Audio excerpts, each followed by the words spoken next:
Ready. We continue our coverage now at the Auto Expo, the component show, which is grander and bigger in scale, and a lot of minute details that caught our attention. We are here at the Varroc booth, and Varroc interestingly has this fantastic vertical, Varroc Connect, of which Mr. Sagar Apte is the CEO. Thank you so much for sparing the time to Auto Component. Sure, thank you so much. Yeah. Now, tell us how new is this vertical, and what are the exciting things that are happening at Varroc Connect? Fantastic. So, Varroc Connect is a cloud-connected platform. Right. We are bringing the whole end-to-end solution right from the hardware to the mobile apps that a vehicle owner can use to view his data, view his vehicle. But most importantly, as a platform, we plan to build things like predictive analytics and others, which will allow a car owner not to just think of his vehicle as a black box, but look at it like a travel companion and be able to manage all aspects of the life cycle. That's the way we're getting it. Right? We have a lot of users, a lot of vehicles on our platform, and we've been around for almost a decade now. So it's a pretty stable platform that has seen international customers as well as Indian customers. OEMs and the component suppliers. It doesn't happen very often that all of them speak the same language, all of them are in sync. There seems to be a lot of collaboration going on, and everybody's hooked on to pretty much the same trends. So even if you look at telematics, I think the language spoken used to be quite universal from both the ends. Tell us about how this platform is taking it to the next level and aligning with the new trends. When you look at connected, autonomous, when you're looking at different powertrains, how does this fit in with this? See, telematics traditionally it's a pretty old concept. If you really think of the track and trace kind of a thing, right? Yes.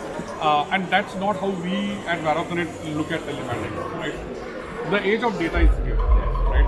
And that's where we look at ourselves making a dent. Now, earlier if you look at any kind of telematics solution, they were about tracking a vehicle and find out where you went, and that's about it. Now we kind of moved on from that phase, right? Today we have 4G, 5G is coming in soon. We're able to collect a lot of data from a vehicle and make some intelligent decisions on the cloud side.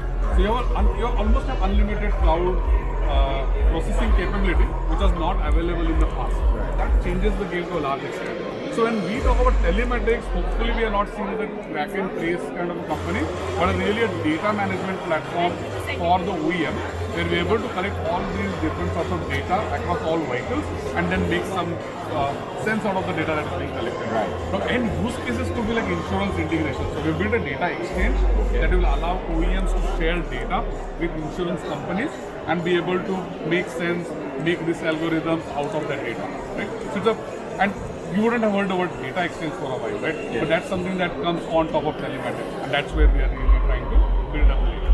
So we are excited about this whole new data consumption feature that is coming up. Before I look at the specifics of this particular platform, dumbing down data is, I think, perhaps the most crucial thing. Everybody can generate gigabytes and gigabytes of data, but if you can't comprehend it, I think everything is lost. So tell us about this dumbing down data. So, and you're absolutely right. Most of the data that you see is usually noise. You have to be able to pull those signals out of that data. And automotive world makes it complex. A vehicle goes at 2000 RPM for 70-80% of its time, right? And that's just going to stay the same.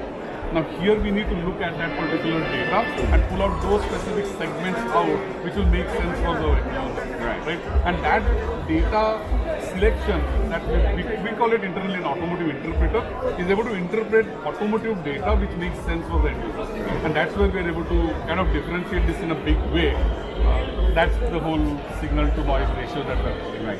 How has the availability of, or the near rollout now of the 5th generation of internet service providers, how has that allowed you to penetrate into the market a little more deeper and convince your customers that now it is actually a little more relevant to them? So I personally think that 5G just coming along, it all changed when 4G came to a large extent, right? Now we have become data consumers and no longer just service consumers, right? I mean, one of the largest telcos in India calls themselves a data company and not a telecom company. And that's how things are changing, right? With 5G, there is this whole excitement about more things that can be done, which were a challenge in the past. So something like sending a firmware update to a vehicle, even if your health bands, most health bands crash today when they're downloading a big chunk of data.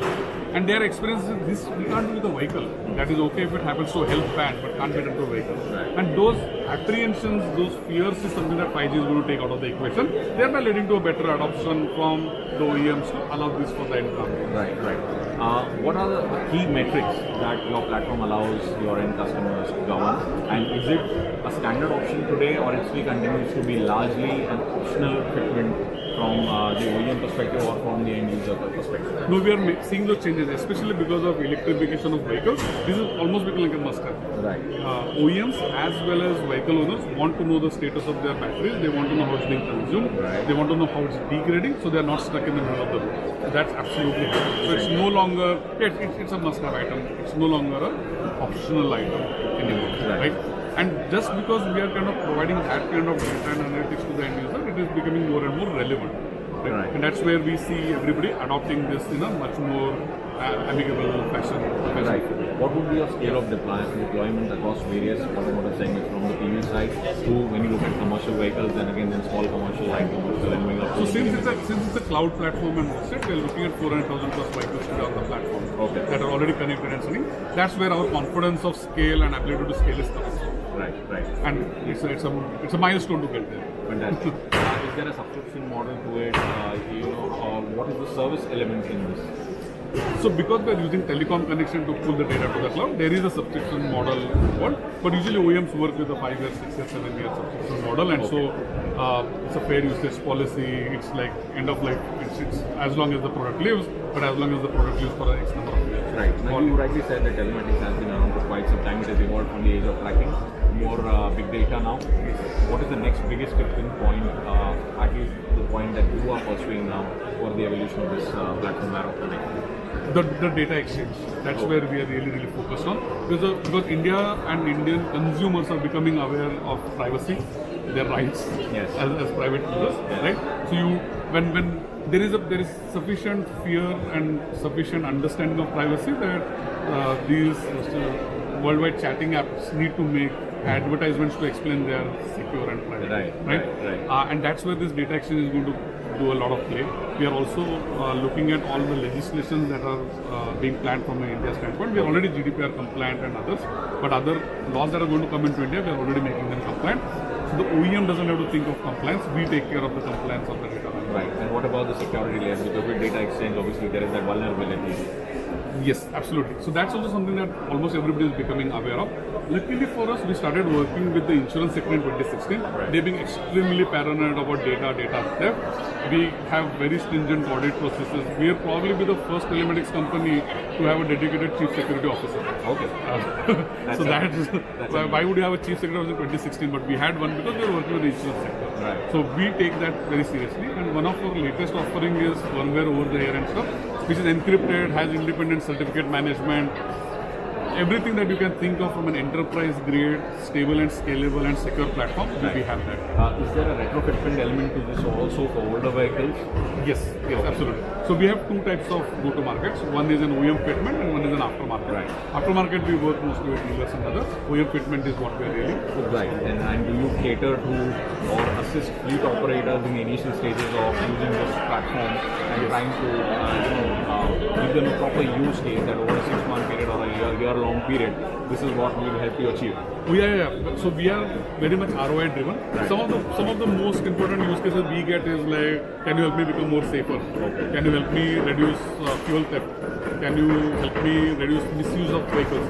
And even before we go live, we ask them what are your current numbers, and then over a period of 6 months to a year, we show them how we've been able to help them achieve that ROI and show that difference to them. Right. And you're right. If we initially we used to leave it to their own devices, thinking, we all learned Facebook, why wouldn't we learn this? Especially when it's a professional tool, but we realized they don't go beyond tracking and tracing and actually taking screenshots and sharing, which is so outdated.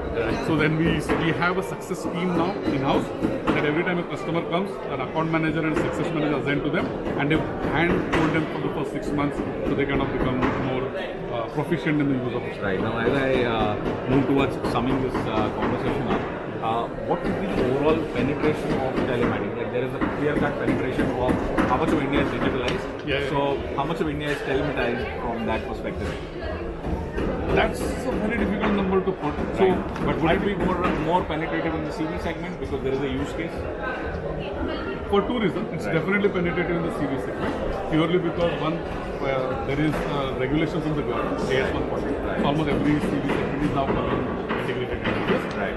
There is almost 100% connectivity if you talk about electric vehicle, which is almost a must-have thing. Right. And now we are looking at penetration into the four-wheeler and two-wheeler market as we go along. Okay. It's commendable because a lot of OEMs are now have numbers that they're putting together, Right. and we should see more and more coming on board. All right. Any key orders in your order book that you would like to highlight, and key developments that you would like to We're highlight? talking to a lot of OEMs. A lot of OEMs are interested in talking to us. Right. A lot of POCs going on. Nissan probably is a good example. Nissan India and some of that. All right. Thank you so much for giving us those insights. Thank you. Chatting. Same here. All right.